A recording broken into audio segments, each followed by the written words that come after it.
Local is a term that's thrown around willy-nilly these days, used as a feel-good marketing tool, which makes it incredibly difficult to pin down.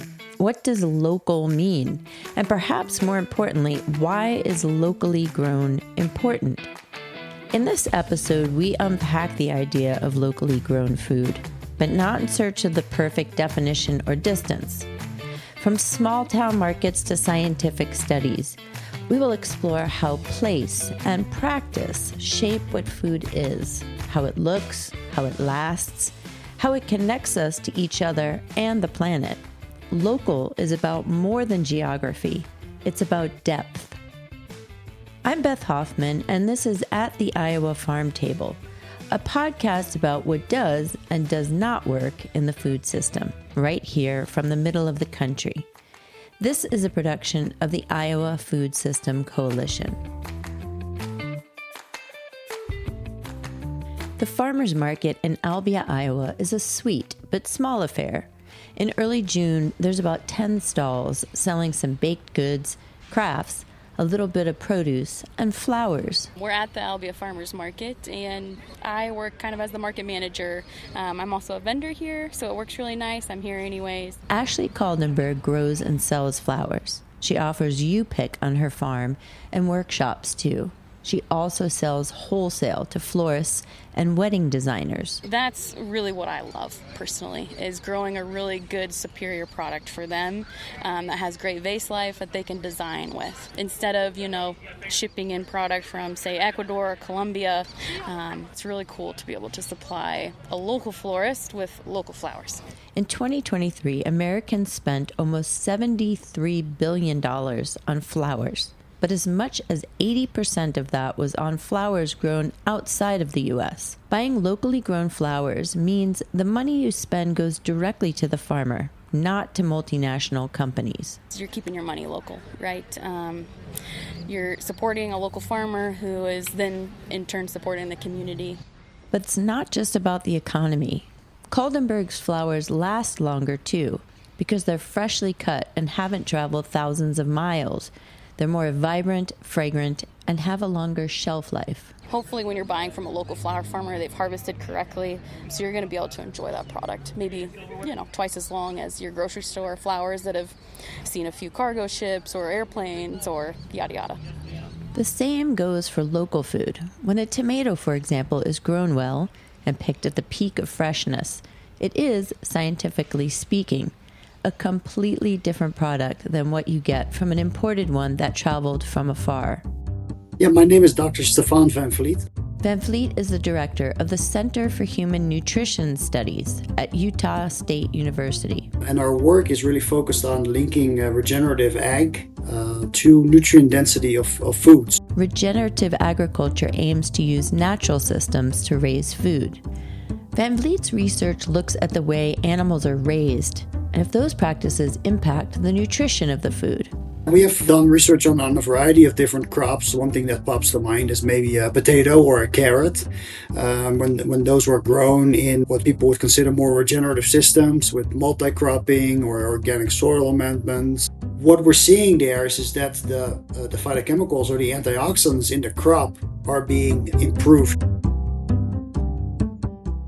In the case of studying beef, Van Vliet and his team found that farms where cattle have access to 10 or 20 varieties of plants, the meat had higher nutritional density when compared to animals raised on feed. Van Vliet says they've also learned that plants and animals that experience natural stress, like short-term lack of nutrients, also have higher levels of micronutrients than those raised with common nitrogen fertilizer application. What we typically see in more simplified systems where there's nitrogen or NPK application to the plant, it does seem that you're kind of babying the plant in a way that maybe it does not develop those compounds quite as well. And a carrot from a more regenerative system has the deep carrot flavor because that is ultimately these compounds give flavor and give health attributes to the product. What blows me away in all of this is that you can literally taste the difference. Those juicy, great looking and tasting strawberries at the farmer's market, they're actually better for you. strawberries straight off the farm that are picked at peak ripeness, they have this very deep, intense strawberry flavor. Now, if you take those into the lab and study them, you can see that the flavonoids within that strawberry are much higher than maybe a strawberry that is picked prior to peak ripeness and has ripened in the supply chain and does not have quite a juicy flavor. This is an important point. Over the last 60 years, while the quantity of food in the country and the world has increased, the quality of it has diminished. Studies show that common fruits and vegetables like apples and tomatoes can have up to 50% less nutritional value than they used to. That's because they're often grown in nutrient-depleted soil, and their genetics have been chosen for things like high yield and long shelf life, not for flavor or nutrition.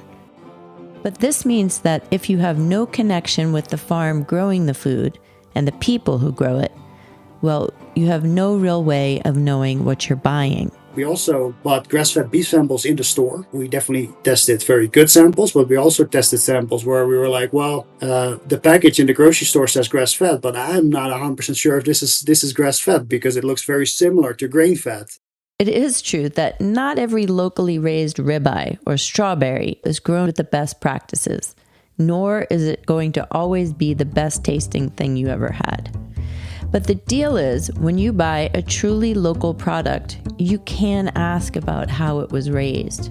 Unlike the ambiguously labeled quote-unquote local foods you encounter at many grocery stores, you can actively choose products based on what matters to you when you buy directly from a farmer.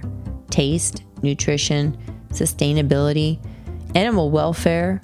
You can decide how your money is spent. So sometimes it's easier to define something by explaining what it is not. Local food, of course, is not from another country or a faraway state, but it is also not a mass-produced commodity like corn or hogs, owned or sold to a multinational corporation. All things grown in Iowa don't qualify as local foods because buying local isn't just a transaction, it's participation in our economy, in our communities, and in our environment. Again, Dr. Stefan Van Vliet. Another area that has nothing to do with nutrition, and the reason to buy local would be because you're supporting your local ecosystem and your local environment. Well, if you pull in research a little bit, there have been various studies that when people do that, they have better stewardship of their local environment. When you're supporting a local farmer, when you're supporting your local ecosystem, this is also something that is much more tangible than perhaps an avocado grown in a place that you have never been, right? My point is, if you're able to support local farming systems, it does give you a feeling of you're working on something in a collaborative way that is more tangible and easily noticeable, and you usually have more buy-in from your local community.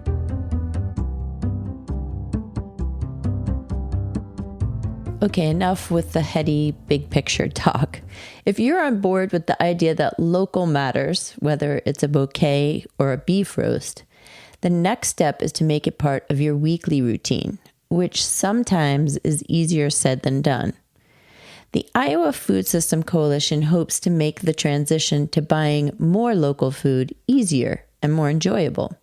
We just launched the Local Food Promise, a summer challenge to shift a portion of your food budget toward local meat, produce, dairy, and eggs.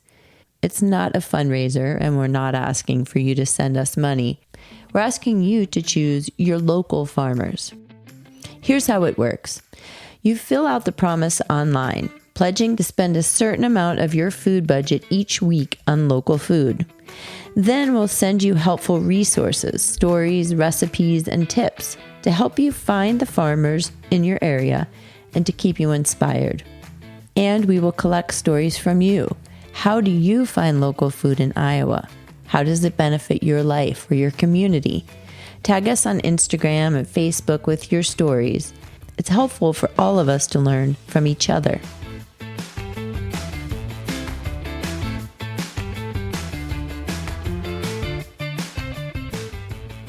You have been listening to At the Iowa Farm Table, a production of the Iowa Food System Coalition. Find out more about the coalition and the promise online. Special thanks to Stefan Van Vliet and Ashley Kaldenberg. Editing by Mallory DeVries.